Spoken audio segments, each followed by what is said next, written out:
All right. Hey, everybody. So you are going to be posted on YouTube after I'm done, but you are live.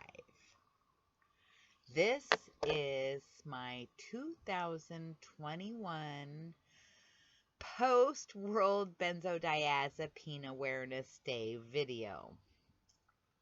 I wasn't able to make a video yesterday. I was very busy all day.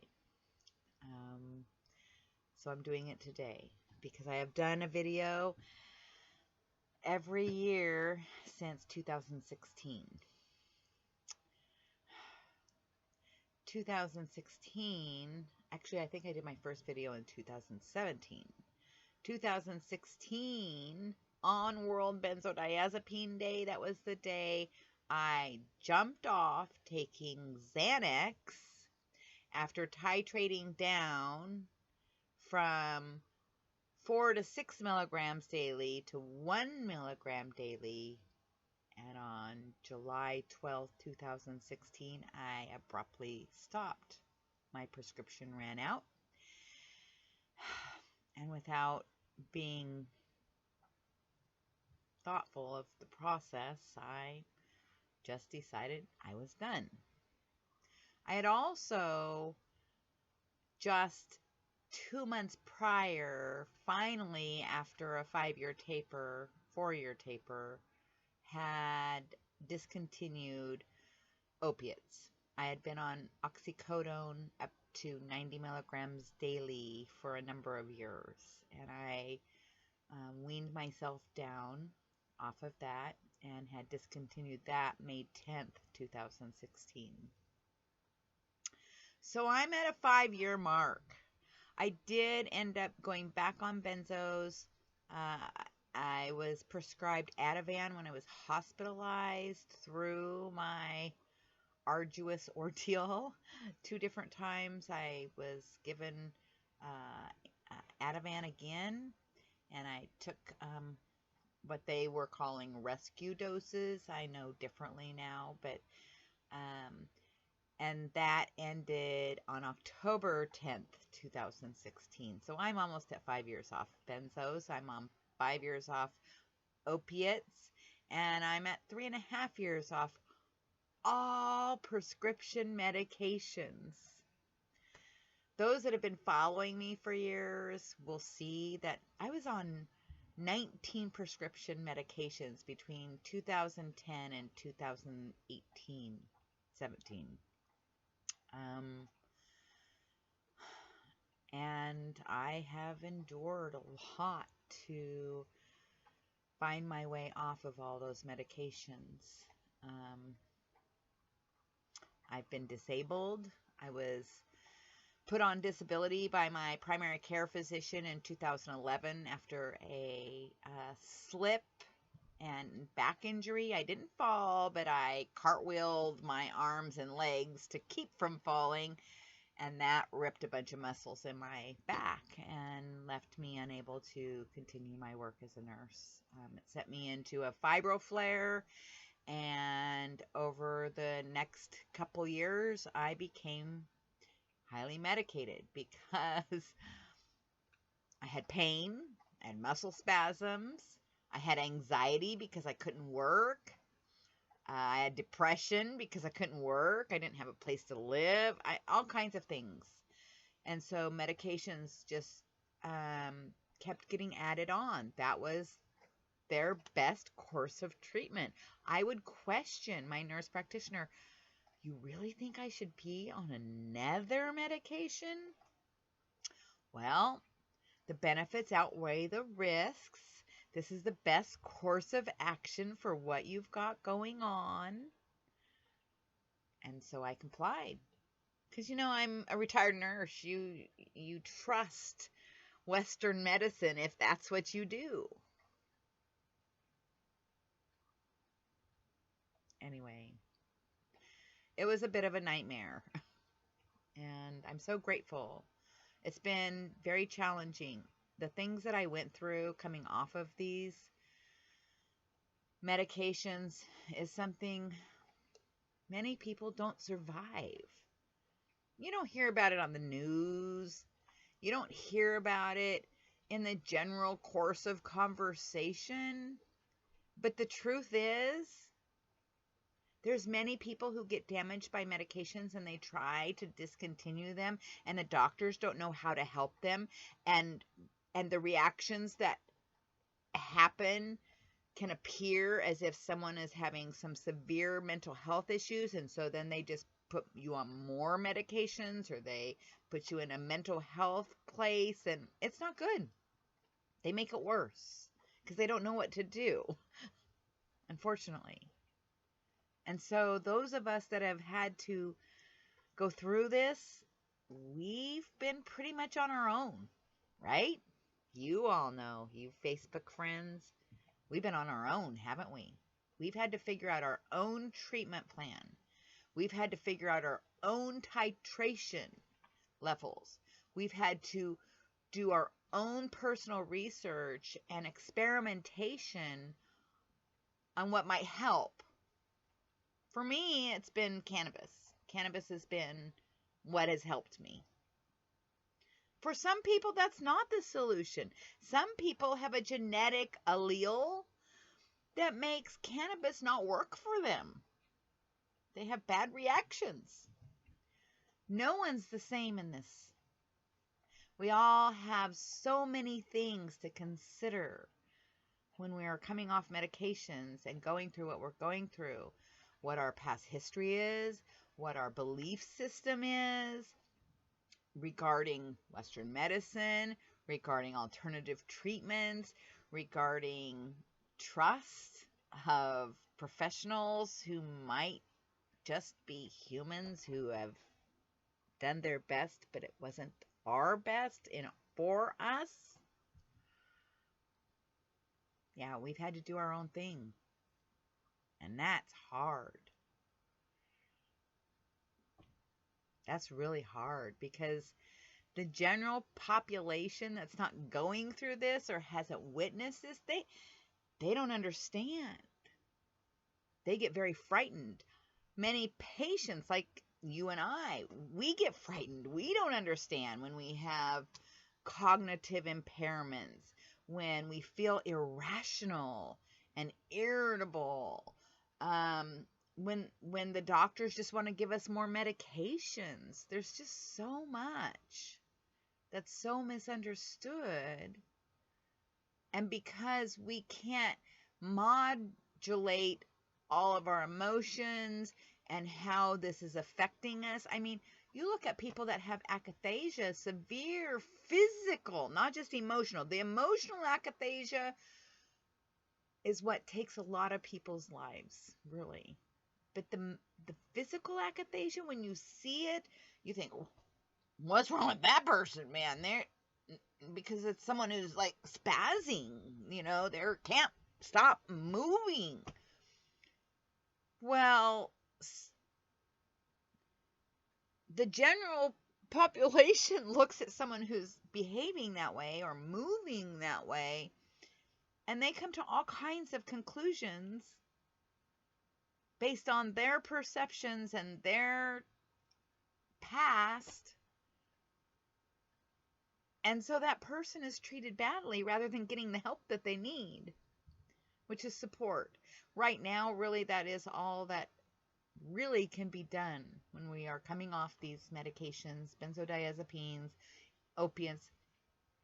It's not like you can take another pill to counteract what's going on, because that just kind of perpetuates the situation.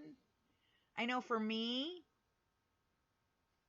this last 5 years, that's been a huge thought process that's had to be evaluated of, taking a medication because you don't feel good. Often, there's other things that can be done to make you feel better. Dietary changes, learning to meditate and relax, grounding exercises, getting out in nature, socializing. There's all kinds of things. Maybe you need some help with your sleep and you need to learn about sleep. and how to regulate your sleep because something got dysregulated. That's why most of us get put on a medication. There's a dysregulation. There's either an inflammatory process or a trauma process or some kind of dysregulation that's preventing homeostasis in one form or another. And Western medicine, their way of dealing with it is to give you a medication to treat the symptom, but they aren't really helping you figure out what the core of the issue is and how to maybe repair that so you don't have to deal with this anymore. That's what I've been doing. I have spent a lot of years now with diet, with exercise, with getting, with meditation, with yoga and qigong and herbs and supplements. I have tried so many new things and they're working. They are. I mean, it's not perfect. I still hurt. I still have cognitive difficulties. I still have various symptoms at this point. I do. They're there. They may always be there. But I've learned that focusing on what isn't right makes that be perpetuated. If that makes sense. It's like if all I'm thinking about and all I'm talking about is how bad I feel, I'm going to keep feeling bad. But if I talk about what I'm doing to feel better and what I'm doing to change patterns and what's working, well, then I feel better. Better enough that after 10 years of being disabled and unable to do any sustainable work, and I still can't do sustainable work, but I haven't had a regular job where I clocked in 10 years. And I got a job last week. I worked at a regular job.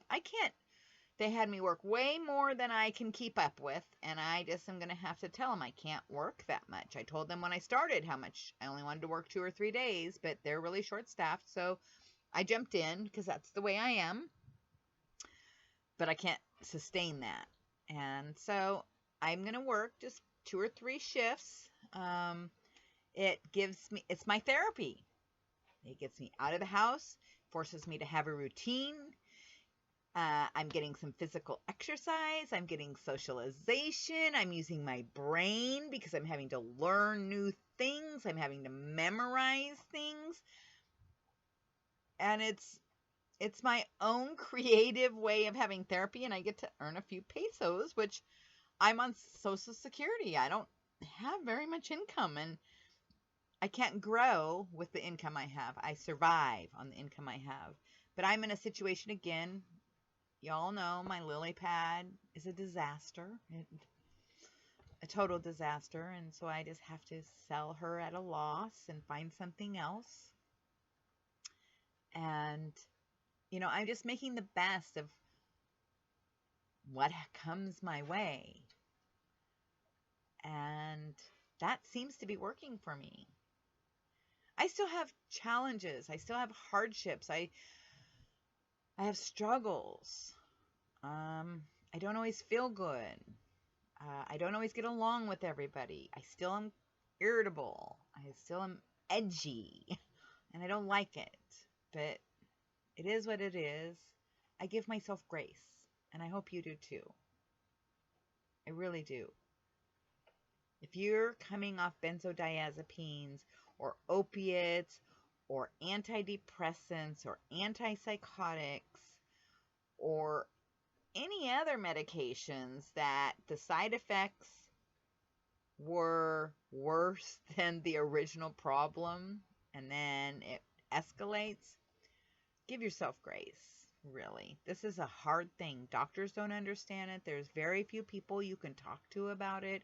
There's very little help out there, except in the community of like-minded people that are going through this. Anyway, this is much different than my very first video. I think this is one of my first ones that I've done for World Benzo Day that I've done inside as well. Most of my World Benzo Days videos I've done outside, but it's so windy here. When I try to set up outside, you can't hear because the wind is so heavy. For those that don't know, I have moved. I am no longer in Southern Oregon. I am on the Southern Oregon coast. By the universe's design and by my choice. It was meant to be that I was going to be in the lily pad in an RV place, but instead I'm in a different RV on a person's property, helping take care of the property, and it's where I'm at, and it's what I'm doing. And I don't know what is in my future, but I do know that I am making progress. If you go back and look at my original videos and then you see this video, I'm able to talk about all of this. I don't cry about it all the time anymore. I don't lose my train of thought as many times anymore. I'm not even itching with that, whatever happens underneath our skin that makes us scratch ourselves crazy. I don't even do that as much anymore. It's still there, but it's not as bad. So, anyway, I hope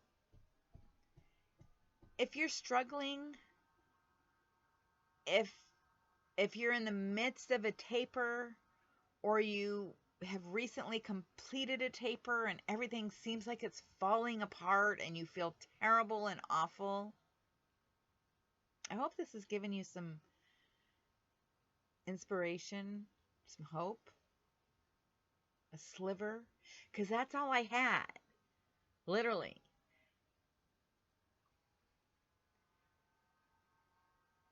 After I cold turkeyed, just a few weeks later, I was suicidal, truly suicidal. I was in the process. And something intervened, and I don't know what it was. I still don't to this day. But I'm so grateful. I'm grateful. In this year, I've moved. I've survived having COVID. I've reconnected with my daughter and my grandson and my son-in-law. I've made new friends. I've lost 45 pounds. I've got a job.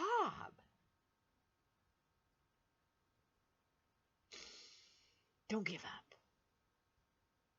You don't know that misery, and it is miserable, that misery just might be the catalyst that is thrusting you into a whole new identity, a whole new way of living. Some of us, we just want our lives back. I don't want my life back. I like the new me much better. I really do. I'm so much more enlightened and aware and conscious. Yeah, I like this. Yeah, it's hard. I don't feel good all the time. I told you, I don't feel good all the time. I'm still grieving the loss of my son. I'm still grieving the loss of my RV. I'm grieving friendship losses. I still have things that hurt. This is life. This is my life. I'm grateful for it. And I'm healing. Anyway, happy World Benzodiazepine Awareness Day. A day late. Because I worked yesterday and there was no way I could do it yesterday. I was too tired when I got home. But I am here. I am showing up just as I do every year. And I'm so grateful. I'm so grateful for the people I've met along the way who encouraged me and supported me. I'm grateful to whatever is within me. And I guess some of us have, we're all different, but there's something in me that has propelled me to share, to continue on, to not give up, to be of service. I'm grateful. I'm super grateful. Anyway, I think that's all I've got. If anyone had any questions, I'm on Facebook Live and I'd be happy to answer questions, but I'm not seeing questions. I'm just seeing people are watching. So if there's no questions, I'll go ahead and check out, and I'll see you all next time. Okay? You all have a great day.